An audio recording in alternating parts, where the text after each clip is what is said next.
ഡൽഹിയിലെ ഇന്ത്യ മുന്നണി യോഗം നടന്ന ദിവസം തന്നെ ബി.ജെ.പിക്കെതിരായ ഒരു മൂന്നാം മുന്നണി വരുമെന്ന സൂചന നൽകി ഡി.എം.കെ.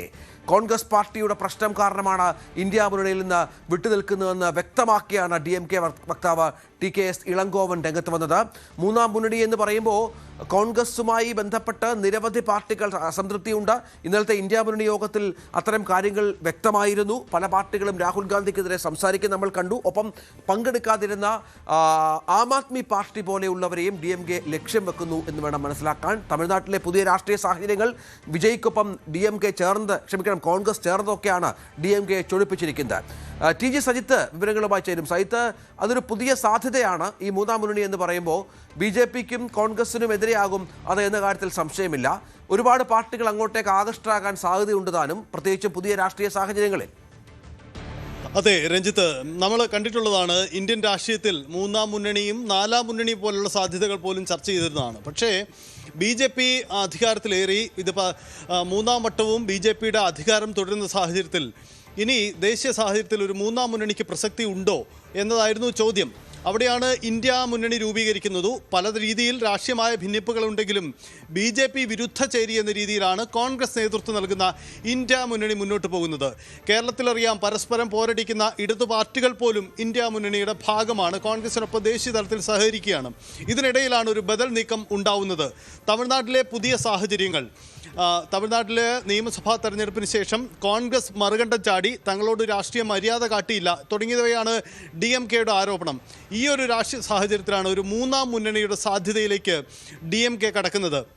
അതിന് കൃത്യമായ രൂപമുണ്ടായില്ല. ഒരു രാഷ്ട്രീയ പ്രസ്താവനയാണ് ഇപ്പോൾ ഉണ്ടായിരിക്കുന്നതെങ്കിലും ഇതിൻ്റെ സാധ്യതകൾ ദേശീയ രാഷ്ട്രീയം പരിശോധിക്കുമ്പോൾ ഏറെ പ്രസക്തിയുണ്ട് എന്നതാണ് സാഹചര്യം. നമുക്കറിയാം, പല രീതിയിലുള്ള അസംതൃപ്ത വിഭാഗങ്ങളുടെ ഒരു കൂട്ടായ്മയാണ് ഇന്ത്യ മുന്നണി. എന്നാൽ ബി.ജെ.പി. വിരുദ്ധ നിലപാടുകൾ ഒന്നിച്ചുണ്ട് എന്ന ഒറ്റ കാരണത്താലാണ് ഒന്നിച്ചു നിൽക്കുന്നത്. മറ്റ് പല സംസ്ഥാനങ്ങളിലും നേരിട്ട് പോരടിക്കുന്നവരാണ്, വ്യത്യസ്ത രാഷ്ട്രീയ നിലപാടുകളുള്ളവരാണ്. ഇവരെല്ലാമാണ് ചേരുന്നത്. ഇന്നലെ ഒരു നീണ്ട ഇടവേളയ്ക്ക് ശേഷമാണ് ഇന്ത്യ മുന്നണി യോഗം ഡൽഹിയിൽ ചേർന്നത്. ആ മുന്നണി യോഗത്തിൽ തന്നെ കോൺഗ്രസിന് തുറന്ന നിലപാടുകൾ സ്വീകരിക്കാൻ പല പാർട്ടികളും തയ്യാറായിട്ടുണ്ട്. ഇതിൽ അഖിലേഷ് യാദവിനെ പോലെയുള്ളവർ, ഒപ്പം തന്നെ ഇടതു പാർട്ടികളൊക്കെ ഈ വിഷയത്തിൽ രാഹുൽ ഗാന്ധിക്കെതിരെ പോലും നിലപാടുകൾ എടുത്തു ഈ യോഗത്തിൽ എന്നതാണ് സാഹചര്യം. അതേസമയം ഇന്ത്യ മുന്നണിയിൽ ഉണ്ടായ ഒരു പുതിയ മാറ്റം, മമതാ ബാനർജി ഒന്നുകൂടി ശക്തമായി, അവരുടെ പാർട്ടിയും മമതാ ബാനർജി നേരിട്ടും യോഗത്തിൽ പങ്കെടുക്കുകയും പൂർണ്ണമായും മുന്നണി സംവിധാനങ്ങൾക്ക് പിന്തുണ നൽകുകയും ചെയ്തു എന്ന സാഹചര്യമാണ്. അതേസമയം ചെറുകക്ഷികളുടെ ഒരു കൂട്ടായ്മ ഒരു ബദൽ നീക്കത്തിന് തയ്യാറെടുക്കുന്നു. അങ്ങനെയെങ്കിൽ ഡി.എം.കെ. പുറത്തു നിന്നുകൊണ്ട് അതിന് നേതൃത്വം നൽകിയാൽ ഒരുപക്ഷേ ഇപ്പോൾ ഇന്ത്യ മുന്നണിയുടെ ഭാഗമായി നിൽക്കുന്ന ചെറുകക്ഷികൾ പോലും ഒരു ബദൽ നീക്കത്തിന് തയ്യാറായേക്കാം.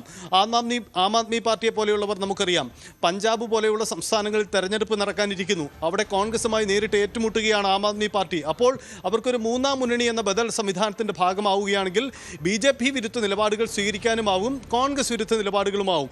അങ്ങനെ കോൺഗ്രസ് ബി.ജെ.പി. വിരുദ്ധ ചേരിക്കൊരു ബദൽ എന്ന രൂപത്തിലേക്ക് ഇത് മാറാനുള്ള സാധ്യത ചെറുതല്ല.